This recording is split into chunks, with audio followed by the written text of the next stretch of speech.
Hey, hope you're doing well there. It's Dr. Matt here. I wanted to talk today about 3 to 4 ways you can help manage better so you can get a better result when it comes to your fat loss fitness routine. Whatever your goals may be, I find these 3 or 4 things really useful in terms of actually showing up so you can do the work, making things a little bit easier so you can get there to do the work, and set yourself for a great week. And then I wanted to talk about just how much work it takes to actually change your body composition or improve your fat loss results, your fitness results, whatever they may be. Today we're going to talk specifically about nutrition and realizing how much work it takes, whether you're going to decrease your fat composition in your body, increase your lean mass, whatever the goal may be. This is probably going to be helpful. So I'm going to get you to sit tight for a moment, and I want you to, if you're watching this, take a little bum break, stand up, watch it, put your phone in your hand like this so you can take a little postural break as well. So when it comes to managing your stress, remember much of your state throughout the day has to be managed, right? And the better you get at oscillating with managing your state, typically the more productive you are, the more focused you are. Because when you're more stressed, right, you make decisions differently.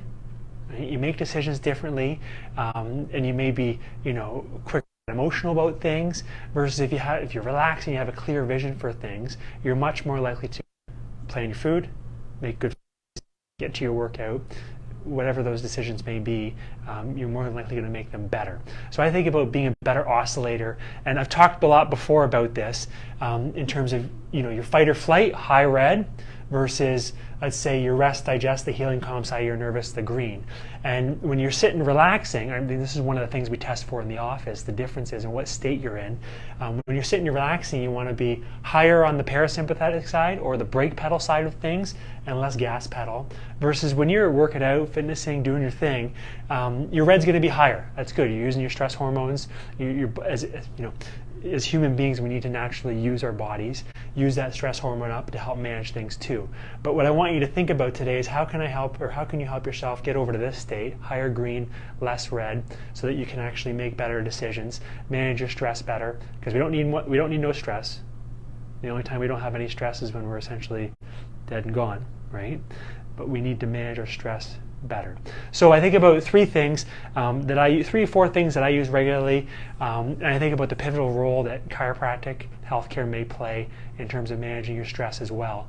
After getting checked and adjusted for 17 plus years, I can say that I'm, I make decisions differently when I'm less stressed, and part of me managing my stress is getting checked and adjusted regularly to help my nervous system work at its best, so I can show up at my best for you guys, show up at my best for my family, and look after myself so I can look after you guys as well.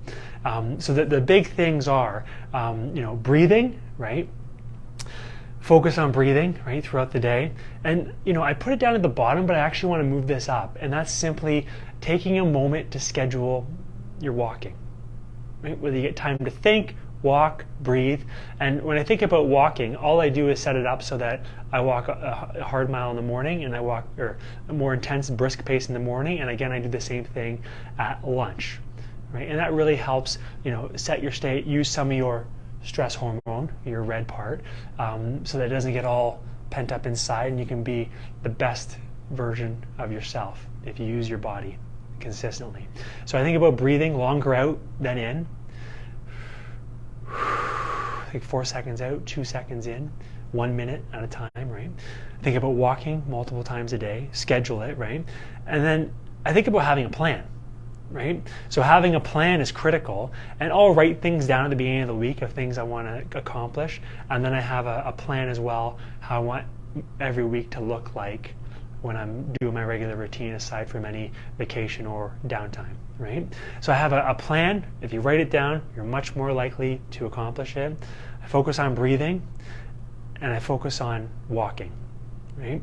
And the other thing I wanted to put in there was just a lot of times just finding that gratitude as well, and the sense that you have to really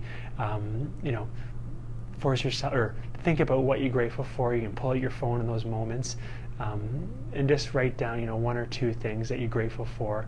And because if you can change your state, if you can find yourself over here more frequently, you're going to make better decisions when it comes to your nutrition, your fat loss, And then of course, I talk about, nervous system, family corrective chiropractic care. And I think those are key things in my health, my family's health, and have helped me make the best decisions for me up until this point. Okay, so consider all those things in managing your stress.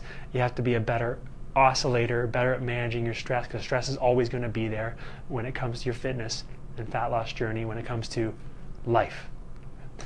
The second thing I wanted to talk about, right, is, and remember those few things: walking regularly, planning, gratitude, breathing, and chiropractic may have an impact on your stress response. So consider that. Okay. The second thing I want to touch on is actually how much work does it actually take to create a deficit, right? And I want to leave you with this, because we don't have the awareness, we may not know a place to start. So I want to bring up this today. 3,500 calories is about a pound, right? You create a deficit if you lose a pound. And what I think about is, for about every mile you walk, it can be as simple as walking. For about every mile you your calories, plus or minus your pace and your body size, right? So let's say 2 walks, right? Let's say about 100 calories. If you do that twice a day, right? And then let's say you create a, let's say 300 calorie deficit. So you cut out 3 things that are 100 calories. Probably a little bit of snacking here and there.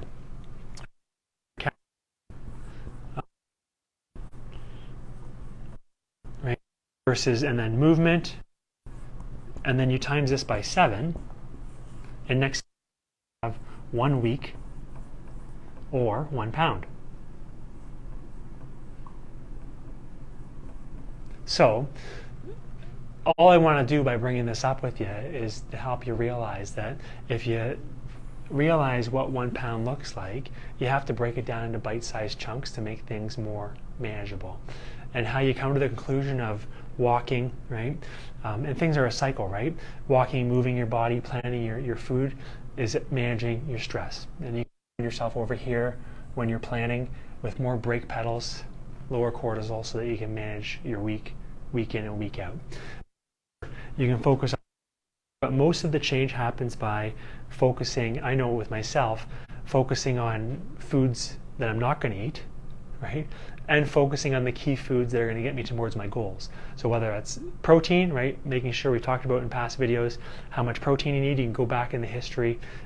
If you need those links, send me a note in terms of how much protein to get, right? We talk about a gram per pound of body weight, right? That's what works well for me, right? And that's what I've shared with you in the past. And also fruit, right? Making things interesting by adding some fruit in. And as I was saying, it's often what you don't eat that also makes a difference, right? And trimming and focusing on whole foods, right? Proteins, vegetables, right? Fats, right? And carbohydrates when you go to train or use your body.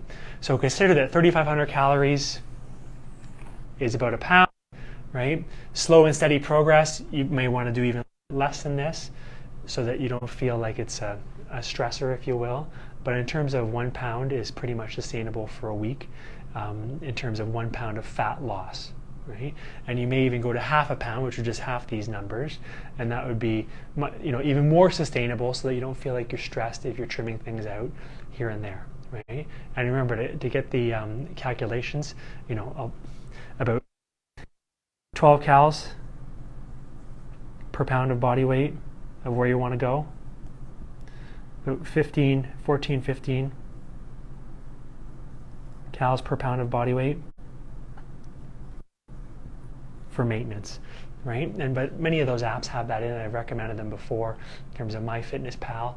And with those numbers, you'd simply multiply your body weight by those numbers to get your daily caloric intake. So I highly suggest going on one of those apps. MyFitnessPal, RP Diet is really good as well, but you can use some of those to calculate your macros for the week, if you will, and then modify from there. So consider just how much work it takes to actually lose a bit of fat. Consider managing your stress, and the key to it is managing your state so that you make those decisions that much better. Anyways, I hope you're doing well out there, having a wonderful day. And I love sharing the message of health, spinal health, nervous system health, and have the need for more function to be healthier. in terms of a definition of health. And my mission is big in terms of reaching as many people as possible. So please, if you found this important and useful to yourself, please take a moment to click share, and I'm sure someone else will find it useful too. Anyways, I'll talk to you soon. Put your questions below or send me a note. Always happy to answer your questions. Bye for now.